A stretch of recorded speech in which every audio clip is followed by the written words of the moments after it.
Leo Jecha Malundo nataka nizungumze na nyie ndugu zangu wateja ambao tumekuwa tukipokea sana simu kwenu, hasa wateja wa budget ya chini, wale tunaita low budget clients au prospects au customer.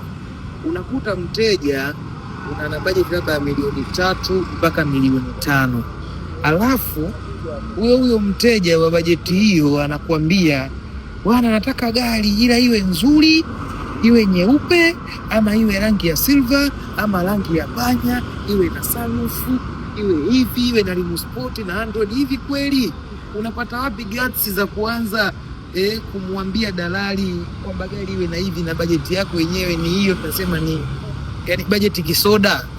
Yani kuna bajeti ukiwa nayo, nataka nikuweke wazi, kuna bajeti ukiwa nayo kama mteja utakiwi kutoa maelekezo yoyote. Yani gari yote ikija hata kama ina rangi ya kiganga, wewe pita nayo. Kikubwa inawaka, engine inatembea, gearbox, engine zina change vizuri. Sasa unaona mtu una budget jamani ya $5, $5, $3, hizo ni gari za kujikinga na jua. Gari za kujikinga na jua jamani, usiwe na masharti. Unaona mtu sometimes madalali wengine wanawakimbia wateja.